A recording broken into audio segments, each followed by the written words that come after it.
اللہ اکبر اللہ اکبر اللہ. السلام علیکم سر.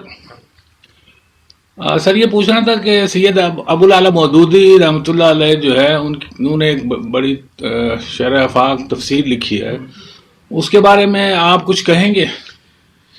جی، مولانا مودودی صاحب رحمۃ اللہ بہت ہی بڑے عالم تھے اور اپنے وقت کے ایک بڑے اسکالرس میں سے ایک تھے.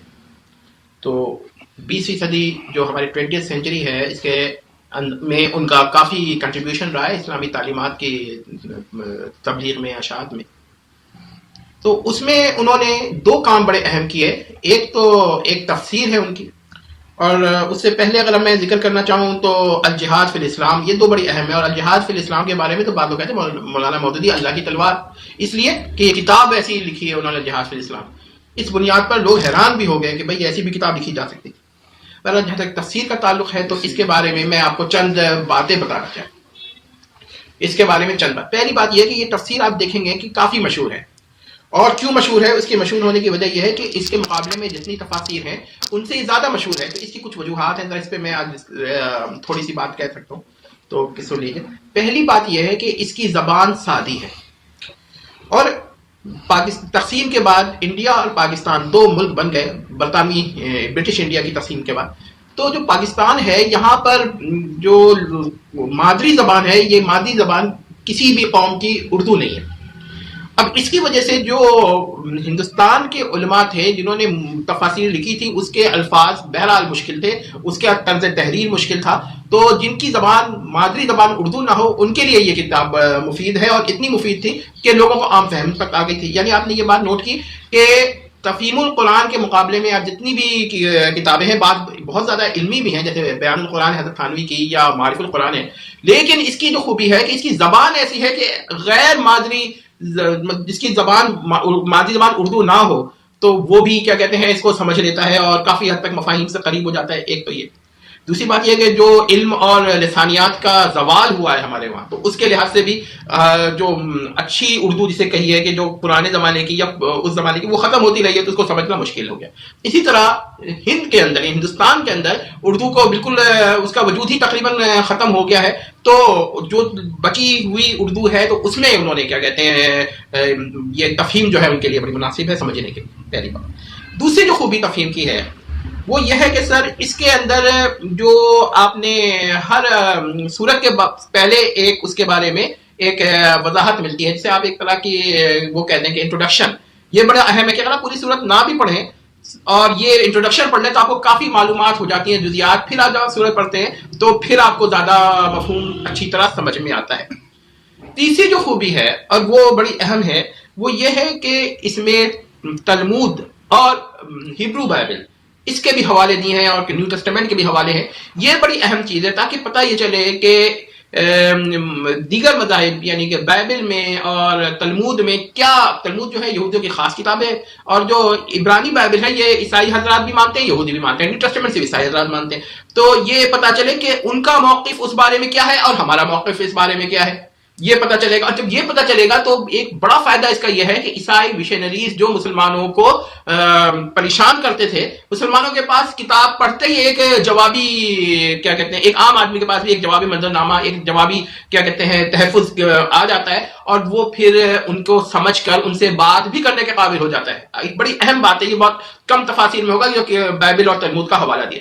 اس کے علاوہ ایک اور چیز ہے کہ اسلام پر، رسول اللہ پہ مستشرقین اور انٹسٹ نے جو اعتراضات کیے ہیں اس کے بھی کہیں کہیں جوابات آپ کو بڑے مفصل اور مدلل مل جاتے ہیں. تو اب آپ نے یہ دیکھیں کہ ان صورتحال میں یہ تفصیل کئی وجوہات سے مضبوط ہو گئی ہے. پہلی وجہ یہ کہ زبان کے لحاظ سے، دوسری وجہ یہ کہ اس کے اندر کیا کہتے ہیں ہر صورت کے پہلے ایک دیباچہ دیا ہوا ہے جس میں اس کے بارے میں انٹروڈکشن ہے اور انفارمیشن ہے. تیسری بات یہ کہ اس کے تفسیر کے اندر انہوں نے کمپیریزن کیا ہے مختلف جو پرانی کتب سماویہ ہیں ان سے. ہاں، تلمود کو بھی میں کتب سماویہ اس لیے شمار کروں گا کہ اس کے اندر بھی جو روایات ہیں وہ ہو سکتا ہے کہ نازل ہوئی ہوں. اور بائبل کو تو وہ عیسائی حضرات بھی مانتے ہیں, یہودی حضرات بھی مانتے ہیں, مطلب عبرانی بائبل کو, لیکن جو تلمود ہے اس کو عیسائی حضرات نہیں مانتے, لیکن اس کے اندر بھی روایات کچھ آسمان سے ہو سکتا ہے آئی ہوں اور کچھ تحریف ہو گئی ہو اس کے اندر, وہ ایک الگ بحث ہے. اس کے بعد ایک بات اور بھی ہے اس تفسیر کے اندر. اس تفسیر کے اندر یہ خوبی ہے کہ یہ اتنے ایسے الفاظ میں کہی گئی ہے کہ یہ دل میں اترتی. اچھا, اب یہاں تک تو یہ اس کی خوبیاں ہو گئی, لیکن کچھ علماء نے اس پہ اعتراضات بھی کیے ہیں. اور اس بارے میں ایک بات کہتا ہوں کہ کوئی بھی تفسیر آپ اٹھا لیں, کوئی نہ کوئی اعتراض اس پر وارد ہوتا ہے. تو اعتراضات سے خالی کوئی تفسیر نہیں ہے, اور ہمیں یہ کبھی نہیں کہتا کہ مولانا مودودی صاحب کی تفسیر اعتراضات سے پاک ہے. اعتراض تو بڑی بڑی تفاسیر میں ہے, یعنی اگر آپ دیکھنا جائیں گے تو بڑے اہم اعتراضات ہو جاتے ہیں, کیونکہ ان میں انسان ہے, انسان سے خامی ہو سکتی ہے. ہاں, میں یہاں پر ان علماء کو جو تفہیم کے خلاف ہیں, میں ان سے ایک گزارش کرنا چاہوں گا کہ آپ کو جن مقامات پہ لگتا ہے کہ مولانا سے کوئی خطا ہوئی ہے, آپ علمی طور پہ نشاندہی کریں, اعتراض جذباتی طور پہ نہ کریں, تاکہ لوگوں کے سامنے وہ بھی ایک آ جائے کہ بھائی اچھا اس پوائنٹ پر یہ موقف جو ہے مولانا کا کمزور ہے, یا یوں کہنا چاہیے تھا یوں کا. کسی کو برا کہنے سے بات نہیں بنتی, اور یہی وجہ ہے کہ جن لوگوں نے اس تفسیر پر اعتراض کیا ہے وہ جواب میں ویسی تفسیر پروڈیوس نہیں کر سکے. اگر ویسی تفسیر پروڈیوس کر دیتے تو پھر ہم یہ کہتے ہیں کہ اچھا بھائی ایسی جن باتوں پر ان کو اشکالات تھے, اعتراضات تھے, وہ انہوں نے اس کے جواب میں اس سے بہتر تفسیر پروڈیوس کر دی, لیکن ایسا نہیں ہوا ہے. تو یہ بات دیکھیں, ان وجوہات کی بنا پر اس تفسیر کی کافی اہمیت ہے, اور جہاں تک اعتراض ہے تو وہ ہے. اب دوسری ایک بات کہ سیرت سرور عالم یہ مولانا کی اپنی تحریر نہیں ہے, یہ بھی میں ایک بات بتا دوں. یہاں پر یہ ذکر اس لیے کر رہا ہوں کیونکہ سیرت کی جو کتب ہیں ان میں یہ کم لوگوں نے اس پہ توجہ دی ہے, یہ بڑی اہم, کیونکہ مولانا کی اپنی کتاب نہیں ہے, لیکن یہ مولانا مختلف تحریرات سے اس کو اخذ کیا گیا ہے. اور جس نے بھی اخذ کیا ہے, پہلی جو جلد کمال کی, یعنی اگر یہ 2 جلدیں کوئی پڑھ لے, پہلی 2 جلدوں کی بات کر رہا ہوں, تو پھر آپ کو ایک دفاعی نظام پیدا ہو جاتا ہے کہ آپ دیکھیں کہ اگر کوئی اعتراض کر رہا ہے تو وہ بھی پتہ چل جائے گا کہ اسلام میں کس جگہ پہ اعتراض ہو رہا ہے اور کس جگہ پہ کیا جواب دینا چاہیے.